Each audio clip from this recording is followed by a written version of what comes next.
we've had a great start this morning. We're delighted that you're all with us in this day of meetings. And as we have heard this morning, leadership is critical to advancing this vision for our cities that we're working to build together. And we had the opportunity this morning in a set of very exciting panels to hear about how the different sectors coming together can make a difference in cities throughout the United States. We've also have heard from great innovators and have seen the importance of building coalitions that include the different sectors of society. And we have recognized how important in this process public leadership is. We've had great participants in the morning panels, and I want to particularly acknowledge the participation of Governor John Hickenlooper of Colorado and Mayor Kasim Reed of Atlanta.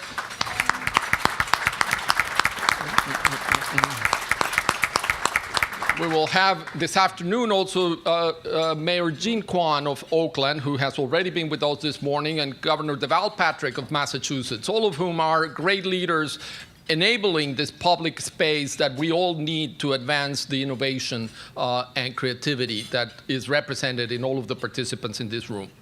In this panel now, we turn to leadership in the global stage, and I'm delighted to have the opportunity to introduce our participants in this launch conversation. First of all, the U.S. Secretary of Housing and Urban Development, our dear friend, Sean Donovan.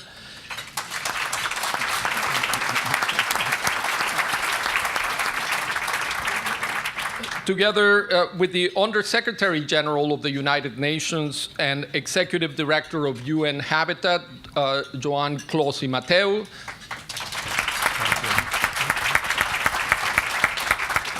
And distinguished New York Times International Affairs correspondent, Jim Traub, who I'll turn this conversation over to. Thank you. Well, thank you so much. And I'm so delighted and honored to be here, especially with two such eminent figures. So, Secretary Donovan, let me start with you. Before we talk about specific programs, I want to ask you a little bit about the general environment you operate in. My impression is that in some ways it's the opposite of what it would have been a generation ago. A generation ago, people would have said, cities are sick, there's a crisis, and there was a lot of energy around the question of what do you do to cure them? My sense is that now people recognize that cities are engines of growth and innovation. There isn't that sense of pervasive crisis, but neither is there that sense that this is something that is a big part of the national policy agenda, or that there's the kind of money to use that there was before? So if that's right, how does that shape your job? A nice small question to start with. We'll narrow from here. We're going to start big. And without avoiding the question for a moment while I gather my thoughts, I do want to say thank you to the Ford Foundation.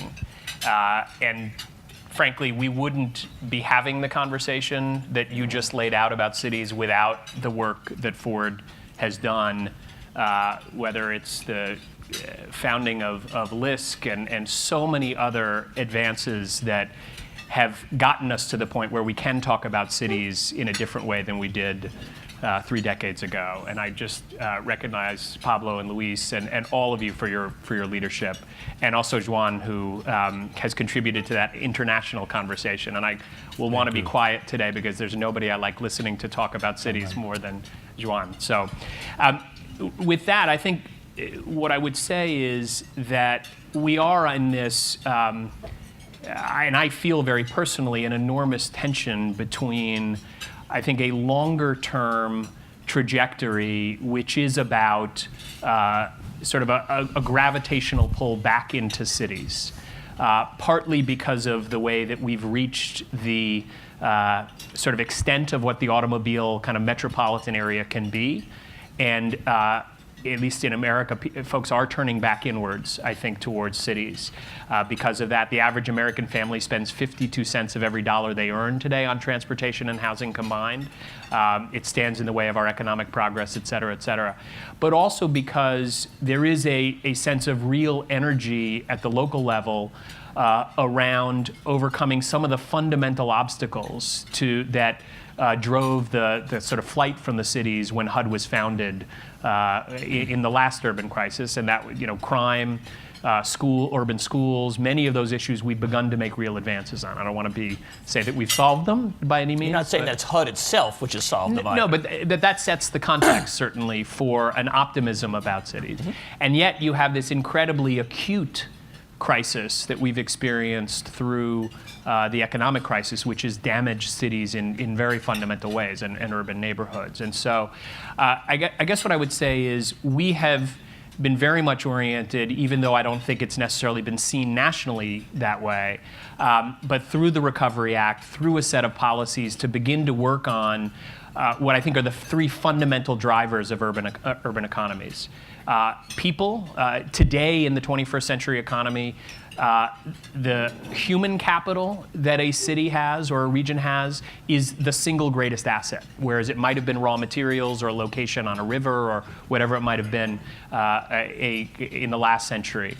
Second, to really focus on not only the homes, but the other sort of physical assets of a neighborhood, the infrastructure, the president's focus on investment in infrastructure through the Recovery Act and Infrastructure Bank. And third, sort of the rules that bind those places, whether it's the tax, the regulatory structure, but particularly the land use structure. And the work that we've tried to do connecting transportation and housing through our sustainable communities work is a very good example of that. So those three key pieces we have started to invest in, I think, at a scale we never have, or we haven't since the last urban crisis. The real issue, and we launched an effort this week called Strong Cities, Strong Communities, which Ford has been very involved in. The fourth factor that I think we've so often left out, and really in many ways was the greatest failing of the last wave of strong federal urban policy, was an attention to the leadership and the capacity of local institutions. And I mean government by that, but I also mean the broader web of private sector, nonprofit, foundation, healthcare, all of those institutions that really make up an enormous amount of the social capital of a place. And I think the federal government not only has gotten it wrong by not paying attention, but often working in contradiction to those. If you think about urban renewal as sort of the tabula rasa of wiping out a place and starting fresh, it really ignored or worked against those assets. And I think what we really tried to do in this effort, SC2, that we announced this week in partnership with many foundations, is really an effort to pay attention to that social capital and help to build it. And so I see us as having the challenge of reestablishing a federal role when there is an urban crisis, when there is a need for it based on the financial crisis we've been through, but to do it in a more humble way, in a more customized way, if you will, that builds on the assets and pays attention to the particular challenges of that place, whether it be Detroit or New Orleans or the broad range of places that we're focused on. You did artfully sidestep the negative part of my question. So, because I'm imagining that you have to push against a sense of the marginalization of urban issues, both as a matter of money and as a matter of policy attention. Is that unduly cynical on my part? I think it is, for two reasons. That is my role. One is that there is a growing recognition that as go cities, so goes our broader economy. And with a kind of re-urbanization of and I don't want to overstate this, but a movement back in the direction of urban areas, there is a growing political power of cities, I think, relative to where we were for a few decades. We also have to recognize that, here I am sitting at HUD and I walk in the door and I have $15 billion added to my budget that I didn't have the year before. And so I think it's easy to think about the time we're in as one of austerity. It certainly has been for local budgets and state budgets. But we've also had an enormous investment through the Recovery Act that, whether you think about Race to the Top and the education investment, if you think about neighborhood stabilization, infrastructure, rail, all of those things, we have had a period. We're entering a different period today, no doubt, but we've had a period where there's been a very strong level of investment from the federal level in cities in a way that has allowed us not just to build the infrastructure to invest, but also to begin to change the policy conversation through those levers. Okay. Well, Let me try again with you, Dr. Close. I'll do something similar, but you can also tell me that my premise is unduly harsh. So my sense at the global level is that cities are now experiencing this astonishing boom. And they are just these huge, powerful organisms with enormous problems. And I know from reading the documents that Habitat has recently been producing that one of your emphases is to try to persuade people of the necessity of planning itself, just that you need planning.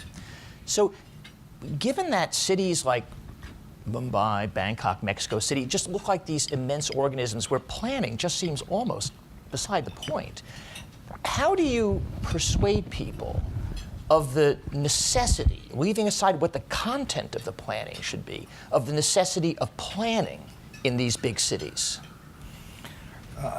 Okay, let me also thank the Ford Foundation for the invitation. Going to your question, I am trying to find out ways to convince leaders why they should care about cities, because as you say, the city is perceived in most of the developing world as a problem. It's more a liability than an asset. The city, what is going well in the developing world, it's agriculture. What is the source of good news? It's mining, or oil, or natural gas, or agriculture. But the city, for a developing country leader, it's always a source of bad news. Because there's a lot of people, poor people, annoyed people, hungry people, that's a problem. Is it also political? Because political oppositions tend to be headquartered in liberal places, i.e. big cities? Yes, but as politics don't go by political parties in Africa, but they go mainly by tribal issues, that it depends where the population is distributed by tribal decisions inside the city. Well, that's a very specific African question, but it's very interesting. The way that I'm working on in order to convince that the city could be better off if it's planned, I finally have decided to talk about money. Because money, it's a language that they can understand. Yeah. A lot less abstract than planning. The problem is that you see those unplanned cities where 65% of the population lives in slums.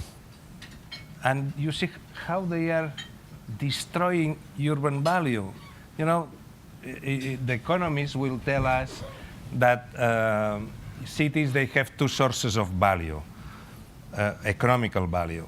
One is urbanistic value, the value which comes from the urbanization process, by which a piece of land which is classified urban today, it worth more than yesterday. And all the speculators know about urbanistic economies. And there's another source of economic value in the cities, which are very well described by Krugman and the geographic economics. It's about density, proximity of factors of production. The proximity of the factors of production increases efficiency, increases productivity, and it's a huge source of urban value. The problem is that these two values are catched by the public sector in two different sets of instruments. Urbanistic value is catched by property taxes and all taxes, historically, and productivity value is catched by business tax, value-added tax, all the modern taxes. And then the situation that most of those cities in the developing world are facing is that they are sitting in amount of money, which is the city, but they don't see it. There's a kind of blindness to see the value that there's in the city. Of course, in order to have urbanistic value, you need to lay out the streets. Because if you urbanize in a spontaneous way, there's no urbanistic value. And on top of that, if you don't plan a little bit the city, on top of not having urbanistic value, which is the basic one, the Romans already knew about that. A lot of people in the world became rich playing with the monopoly of the city, buying here, selling there. This is very well known and simple. But you know, those unplanned cities which are just overcrowded by incoming people without planning, they are losing this value. And it's a lot of money which is lost.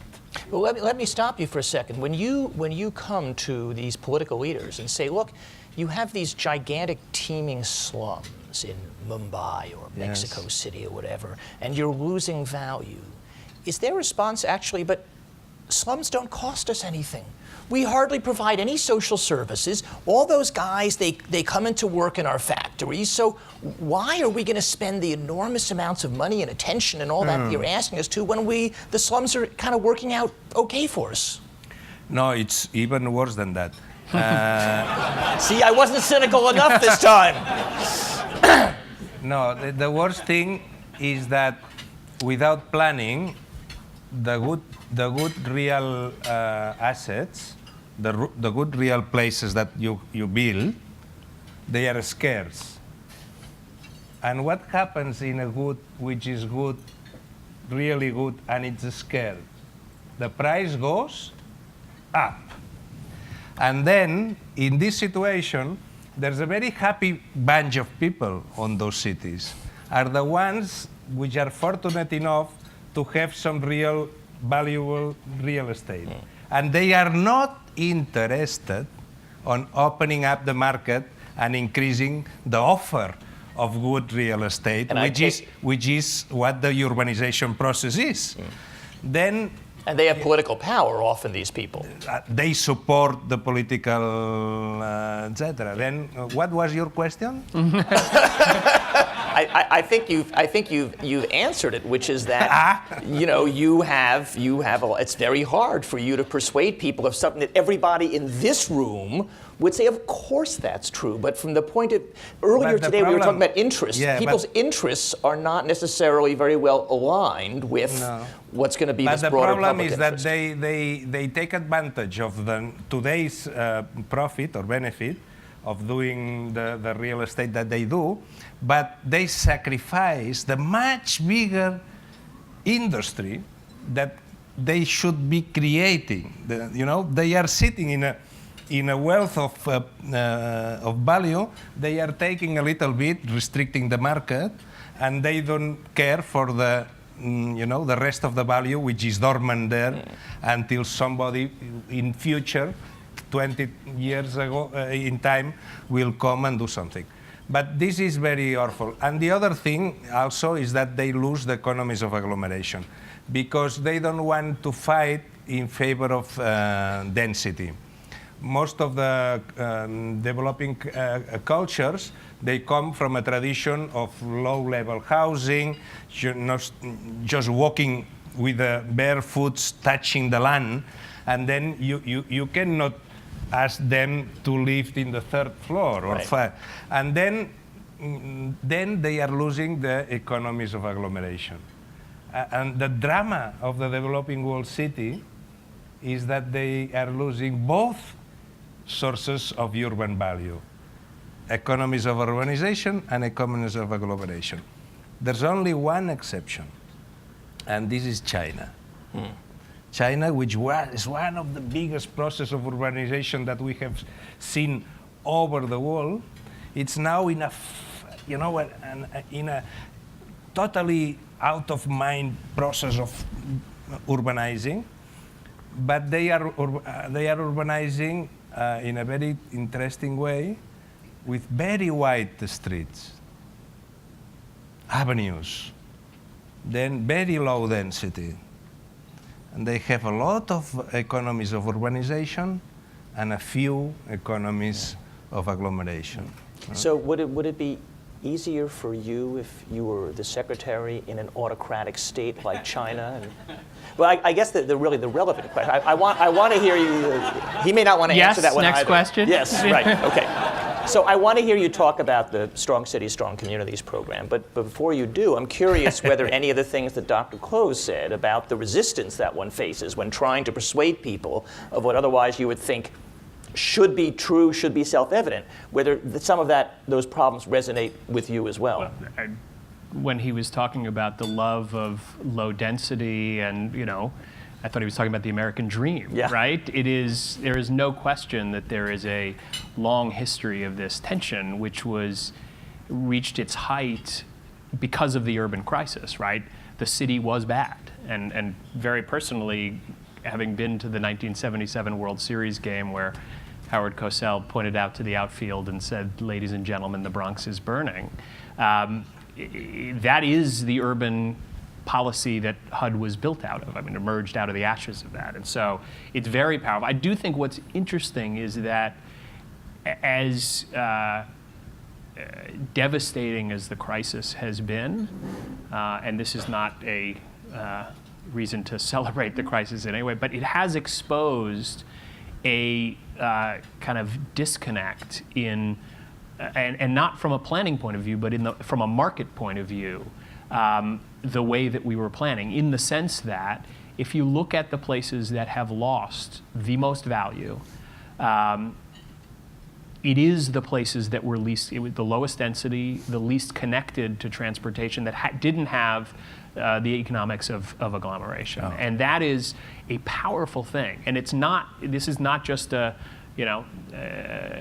bureaucrat speaking to folks who aren't involved in the market. This is, when I was housing commissioner here, Toll Brothers, sort of one of the iconic single-family builders, shifting their business model to come and build on a Gowanus Canal in Brooklyn. Or if you talk to Mayor Hickenlooper here, to see what suburbs were willing to think and do in terms of suburban mayors saying, you know what, I want the light rail in my community. And by the way, I recognize that if I put a light rail stop here, I am creating property tax value, which I can then leverage into. So there is an increasing understanding of this, which I think is accelerated by the crisis that we've been through. By the way, just so I can stop you, are you also saying that in fact it's the pre-automotive cities that have turned out to be the most adaptive, that have retained their values more, and it's the automotive cities, which are the more spread out ones, that in fact have turned out to be less adaptive and have suffered more harm in recent years?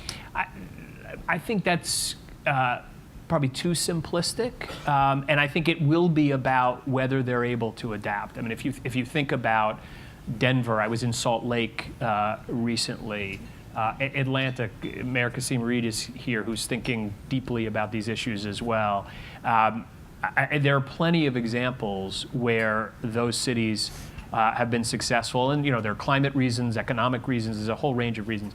But some of them, I think, because of the jurisdictional structure that they have, as we've moved to more of a metro economy, as I said, the kind of rules of the road, the regulatory structure are absolutely critical for their success.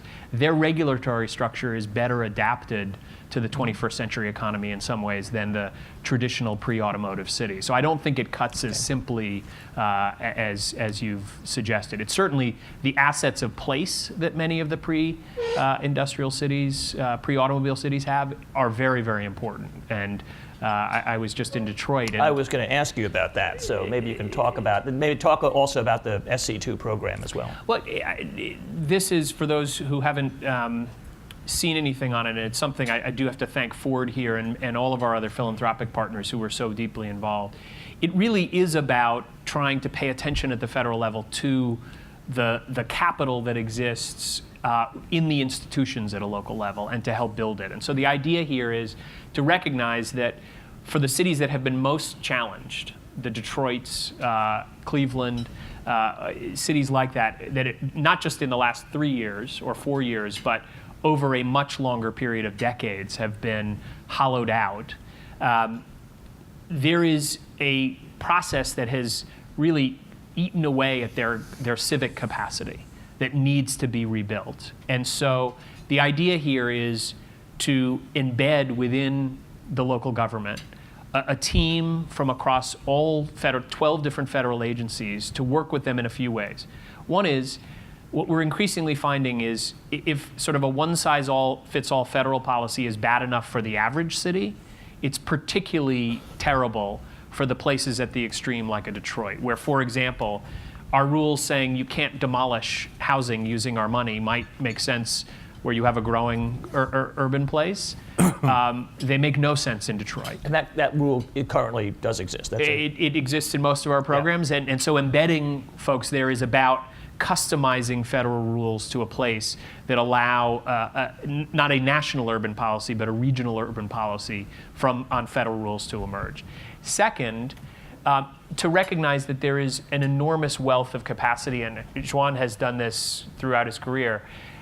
Too often, we in cities, I used to say this, it's not like I could go across town and find the other housing commissioner in New York City. I don't sit down with my colleague, the other housing secretary in the US. We really are so insular often in government. We need to reach out across borders. And so bringing to the table a set of national experts to help build the capacity there.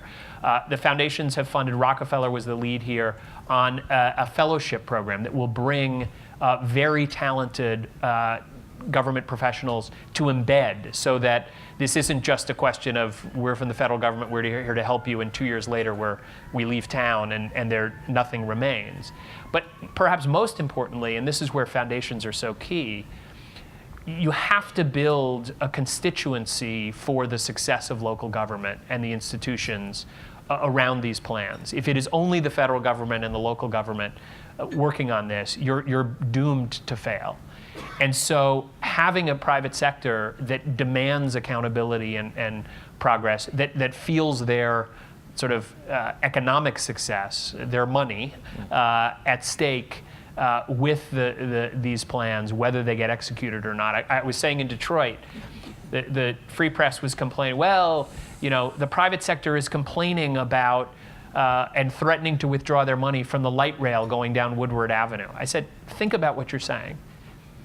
You have a private sector that is arguing vociferously about whether the light rail will be placed in the median or at the curb. They care deeply about this. They are engaged. They're putting up their money. Those are the fights we want to be having in American cities. And I would take that any day over what we had 20 years ago, which is the private sector would be saying, good luck, Mr. Mayor, with that light rail project. So is that because you're saying that goes to this change in mentality of the recognition that we can't view urban places as these failures that we can just get rid of and focus on the suburbs, but in fact, we're all in this together. We're all in this together, yeah. And it's also this suburbanization of what we've traditionally thought of as urban issues. Fascinating to see what's happened to our immigrant communities, that many of them are skipping the urban centers and going to suburbs at this point. And if you look at a place like New York, which now is far and away the safest big city in the country. San Diego, I think, is second and is 50% higher crime rate. There is an excuse that has been taken away from mayors, I think, that they can't solve those big problems. And yet we have many of those problems now sort of migrating, if you will, to the suburbs. But to stick with Detroit for a second, you obviously made a choice to go to Detroit. Now, if people wanted to take the view, look, some of these places were built for a different era. It doesn't exist anymore. Instead of trying to fortify them, it's kind of like the Mississippi River is flooding. Let's not keep building the city there again. Let's just move it. So Detroit would be the sort of case number one. Let's just let Detroit die some kind of natural death. So what's the argument for saying, no, we can actually cure this problem? Well, and this is a critical piece of this strategy. If you take a more humble view at the federal level that we alone can't bring these cities back, nor is it our vision that's going to do it, it has to be a localized vision for how to do that, then you also have to say, we've got to pick places where there is some momentum. And what we saw in Detroit was, frankly, a mayor and a broader community, Kresge Foundation, which is deeply invested, the private sector. And this is a mayor, by the way, an experience I had that made me think, this guy has a chance. We did a driving tour of Woodward Avenue, and he could point not only to the buildings and the companies. Well, Jim brought his company downtown so the successful regional business leader.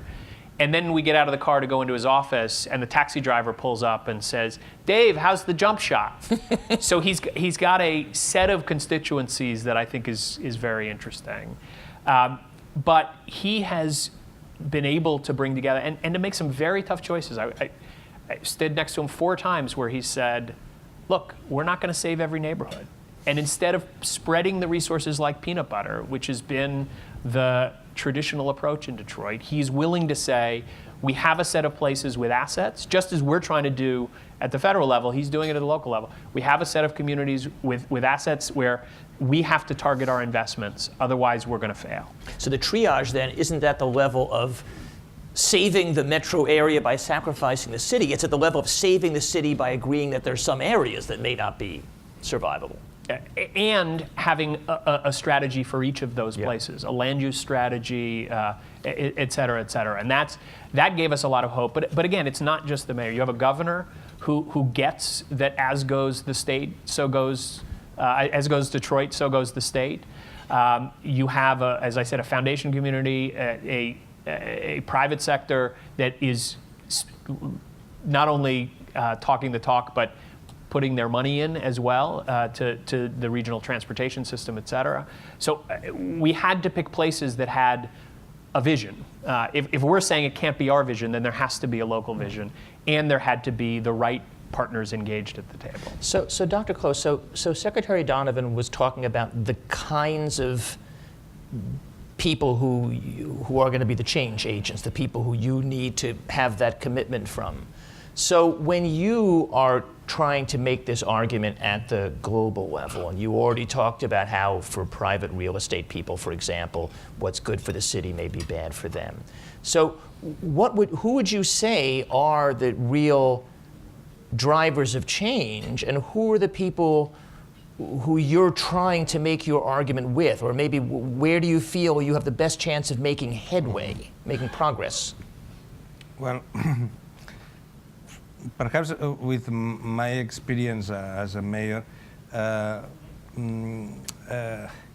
I of course think that to have the good leadership and that it's crucial, it's very important, it's the catalytical function.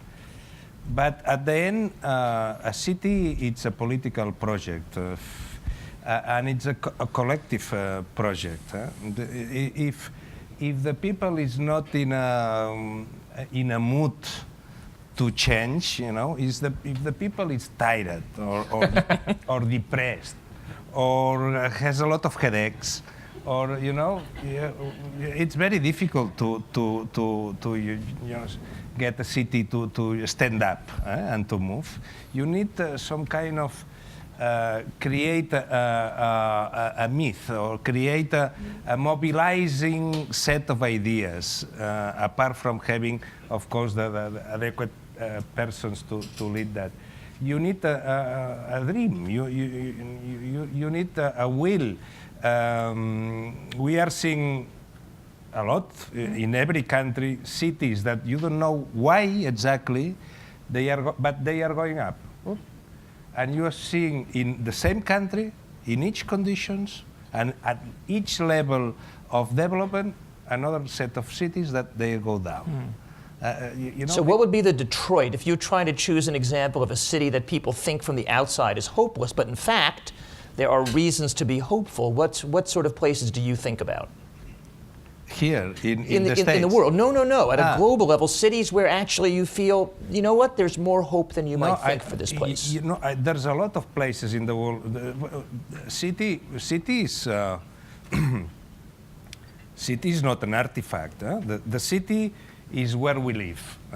And the city is where we humans create culture. There's no dichotomy.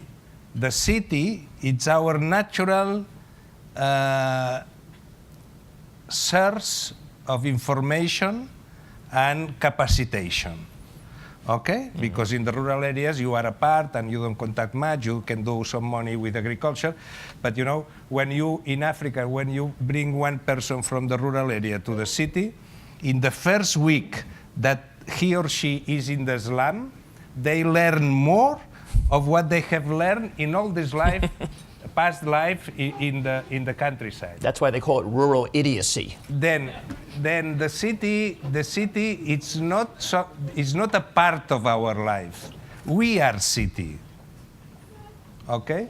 Then the problem is that the destiny of the city, it's our destiny. There's no CPR. There's no one destiny for what is going to happen to us as a society, and another destiny what is going to happen to the cities. But you have to persuade people of this. You know this is true, but your difficulty is persuasion. I don't have the need to persuade people, because the cities are so vibrant that and alive, by the way, that when they decay, if there's any asset around, they will recover themselves. Even Detroit. Imagine that you don't do anything about Detroit. I am sure that in Detroit there's a lot of people, young, middle-aged, or whatever, or all, which, you know, they will never, Detroit die, because they are there and it's their place and they have an emotional link with the place. The cities in the past, when they were military colonies or they were whatever, you can abandon them. And in fact, if you look at archaeology, you find in the world a lot of abandoned cities. But I still don't see Chicago as an abandoned city of the archaeology. I'm sure. I know. I think few Chicagoans would see it that way either. I'm going there tomorrow. I hope it hasn't been abandoned. But then, you know, what will happen? We don't know the future, but something must happen. In our case of Barcelona, you know, we were an industrial city. We were like Detroit. We were called, in Spanish circumstances, the Bilbao of the Mediterranean, which means a lot of smoke, and then suddenly our problem didn't came with a subprime crisis. Our problem came because in 1973, in one day, the day that the oil went up, all of our industry became obsolete.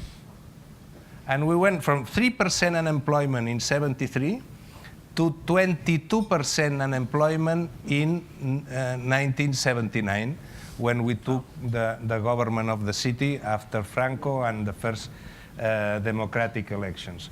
In some years, from 3% on the explosion of our capacity as an industrial city to 22% of unemployment. And then, you know, that was a huge mess, you know, problem everywhere. And then we decided, okay, we were industrial, but it seems that it's going to be very difficult in the future to regain this capacity. We better change. And we decided, okay, let's apply to one of those big events in the world and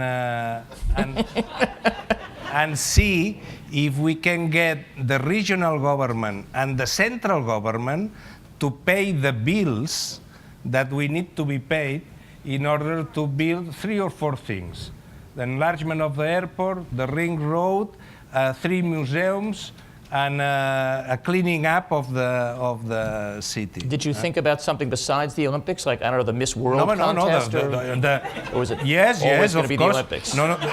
By the way, the first bet, Donald Trump said no. Yes. Exactly. No. It was, you know, an industrial city is not really by nature a very sportive city. Okay, Barcelona was not very keen on sports. We first applied for the World Exhibition We thought for the World Exhibition, because in our history, we had the World Exhibition in 1888, and it was the transformation of La Ciudadela. And then in 1929, we had another expo, and this was the transformation of Montjuïc. And we thought, okay, let's go for the third one. But it seems that somebody had already won. And this is why we decided to apply for the games. That was Plan B. Yes, Yeah. B was a Plan B. And Sounds like Plan D, actually. Then, and if the games wouldn't come, we would apply for another thing, you know. Build an aquarium. Yeah. Uh-huh. And we made very clear that the city was going to preside the Olympic Committee, the mayor. We will not resign this because the games were the excuse to change the city, not the other way around. And if you look at the list of works that we did in the Olympic Games, it's the ones related to the sports are a minimum fraction.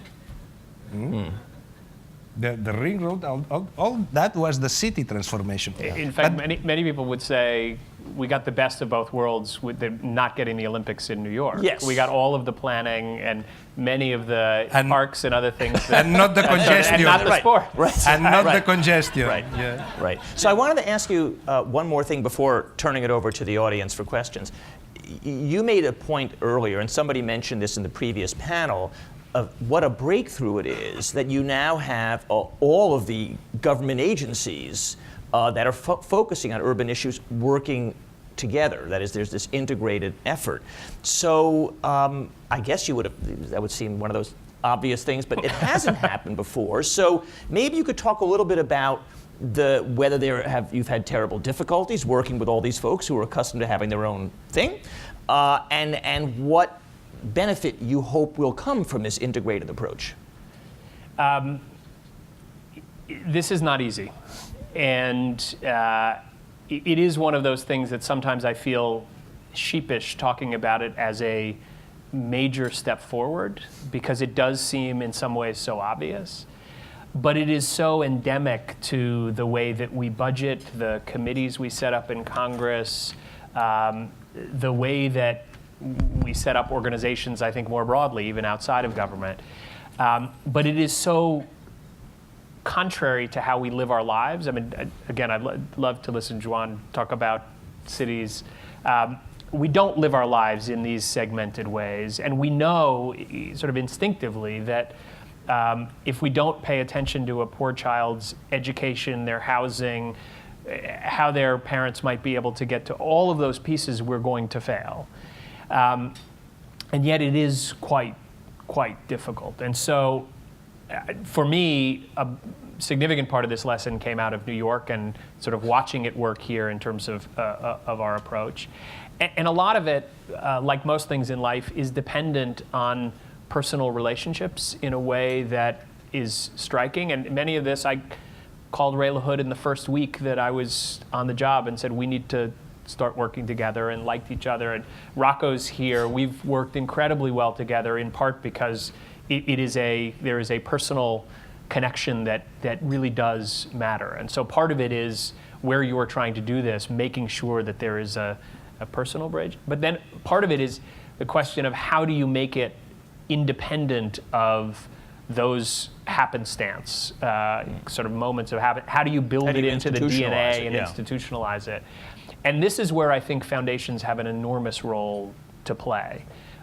We intentionally, when we set up our sustainable communities effort, where we got originally 3 agencies and now many more, sitting in a room, evaluating proposals together, putting our money jointly into one pot, which we could spend a whole other hour on how hard that was, and how many people said, I'm not sure I ever want to do this again, but we're going to do it again. We are doing it again.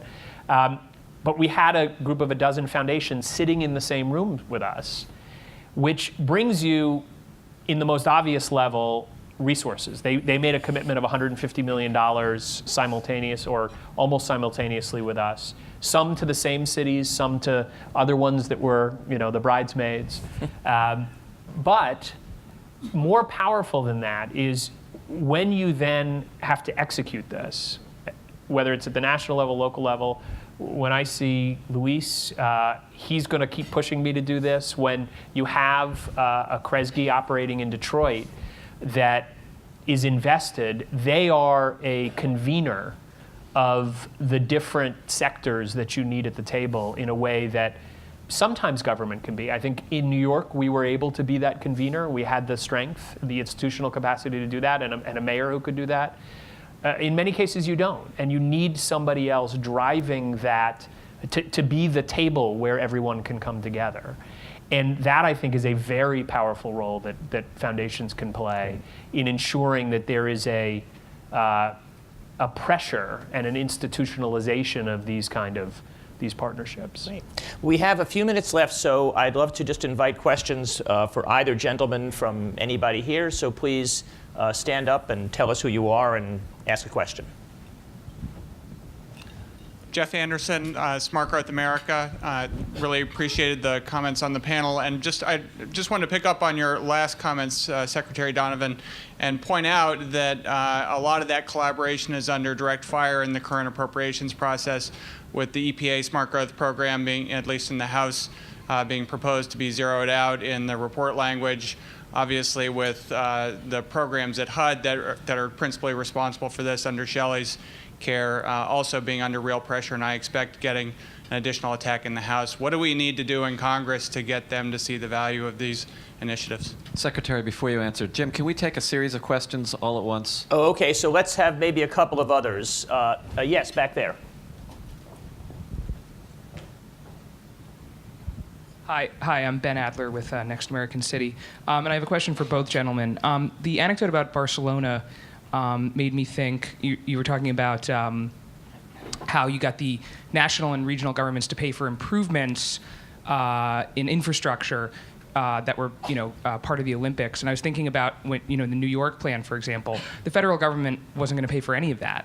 And it would have cost the city an immense amount of money to carry out that project. And I'm wondering if either of you think that the relative health, the stronger health of cities in Europe compared to the United States, and perhaps compared to developing countries as well, is because they have a more liberal or left-leaning political culture, a stronger social compact. Regional and national governments are willing to pay for public investments in a way that is simply out of the realm of possibility in this political debate, particularly with, for example, the current party in control of the House of Representatives.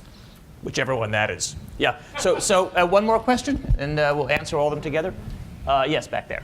Hi, I'm Bethany Rubin Henderson from City Hall Fellows. It's like a Teach for America style service corps for city governments. And I was curious, Secretary Donovan, you mentioned about building a constituency for the success of local governments. We heard on some of the panels this morning that government is bad, kind of dominating the campaigns. Who was saying government is bad? No. They were saying other people were saying government is bad. They were saying it's good. But that's the predominant message, right, in political campaigns, a lot of them. And so I'm curious from both of you how you see sort of getting past that media soundbite to really generate that constituency for the success of local governments you were talking about. Thank you. Okay, one more question, which is right here. Keith McGee, I'm with the National Public Housing Museum out of Chicago. As we talk about new cities and urbanization, education and jobs, where are we going to house the poor and the working class? Curious to that. We, social policy created public housing. Now many urban centers have demolished and have plans for transformation, such as in Chicago. So where will we place the poor and the working? Great, thank you. And if I could just add a footnote to that, Secretary Donovan himself said the other day in an announcement when HUD was authorizing an additional $2 billion for public housing, the actual capital needs in the country right now are close to $26 billion, so another budgetary question. So, Dr. Close, maybe we can start with you and yes. Secretary Donovan. I like very much the last question. I think that this is a very important problem all over the world, and now it's becoming again a problem in the developed world. And this is a kind of history repeats itself. Of course, coming from Europe, the answer is You know, we in Europe have solved this question through the public housing policy, which it has a history of 80 years. Began first in the Scandinavian countries, then in Austria, then in the Labour, and it's not really a very difficult technical question, you know, to produce housing for the people at affordable prices. With you have an expropriation law. You can. It has a solution, but you need to have a political capacity to build it up. You need to agree a social contract in order to solve this issue. This is the only difficulty. Technically, it's already solved.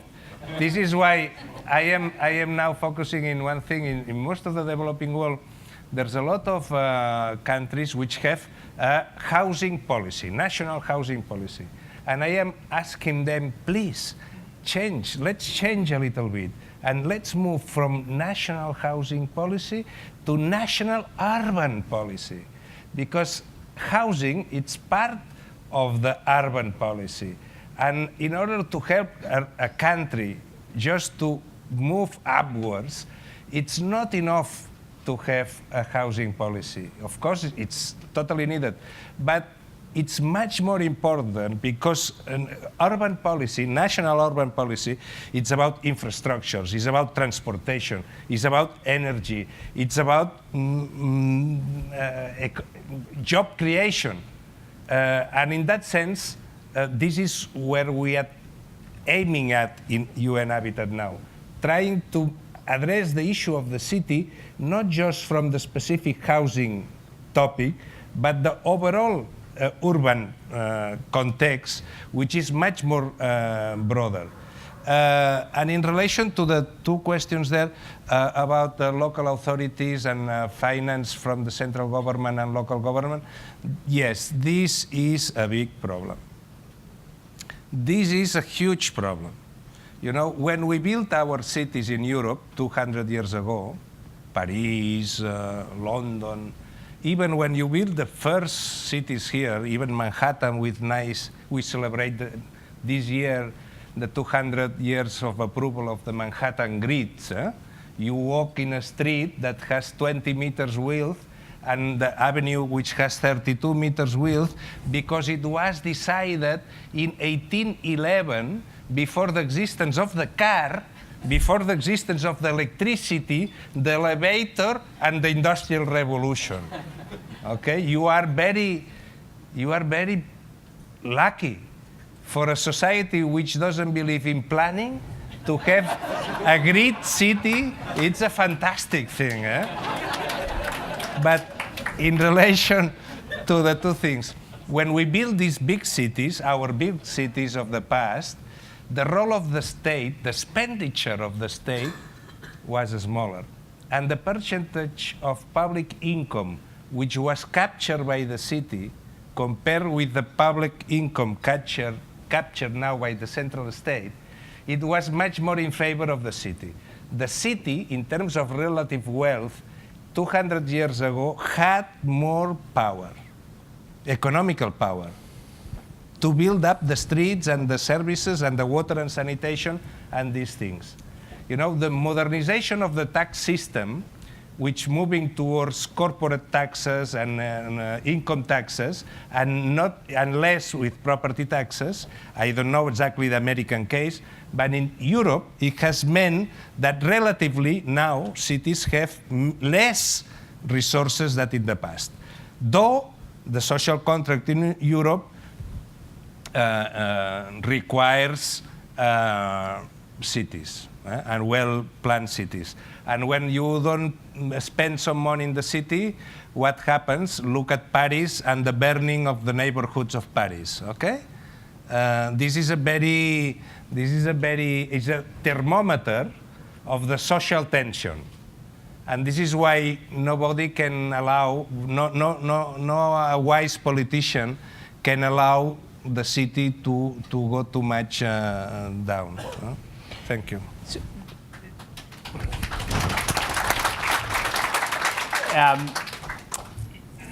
I want to try and connect something Juan was talking about earlier with the sort of agglomeration piece of this and connecting it to the more traditional ways that we have of taxing. And because I think I'm not going to argue as a lapsed architect that we have a tradition of planning or of design or investment in urban areas that equals Europe. And I think there is a fair discussion that you've opened there about our cities versus European cities. But I think there's a different piece to this question about investment in places that we can solve in a maybe, if not uniquely American way, in a way that aligns with our culture and our mechanisms for funding here.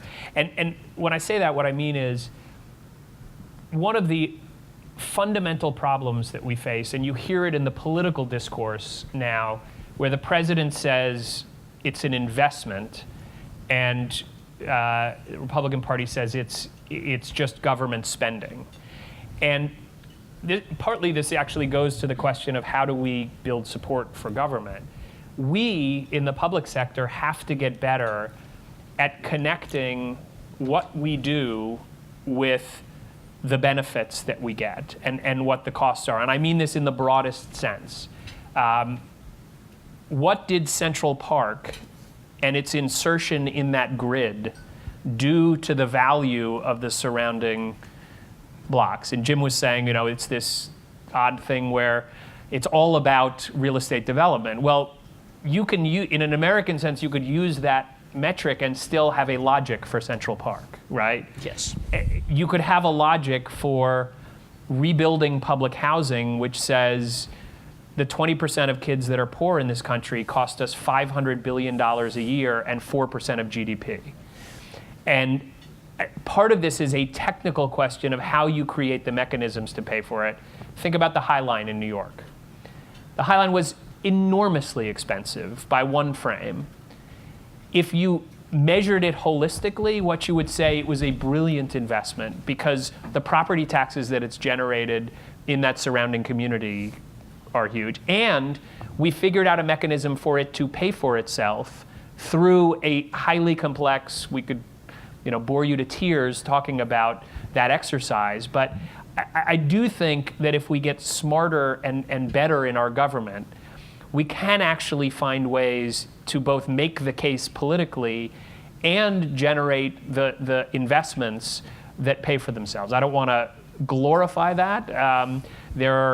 But there are lots of interesting things going on in social impact bonds and a whole range of things that really do try to monetize the benefits in a way that can help. And I would just close, Rocco's sitting here. What is the value of art in our cities, right? And what is so intelligent about what NEA is doing with Ford and Darren is leading the way on this is to make not just a kind of theoretical case, but a hard case for what does art mean for cities. And I think of Mike Bloomberg when the Gates came to New York.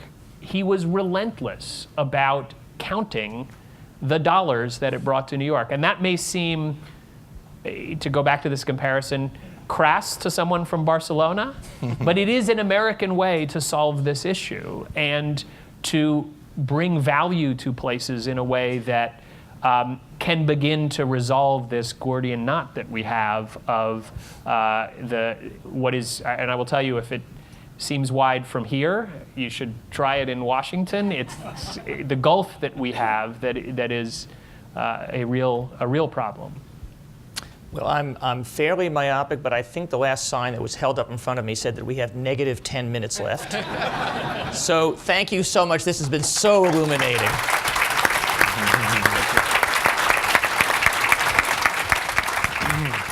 Let me just say, on behalf of the Ford Foundation, our panel has been a great inspiration. It complements our program this morning and also leads us in the direction of this afternoon panel. So I want to thank Dr. Claus, Secretary Donovan, Jim Traub for a wonderful panel, and invite you all to please join us downstairs in the auditorium. We have a fabulous performance to start this afternoon, and next two panels that will complement these discussions. Please join us downstairs.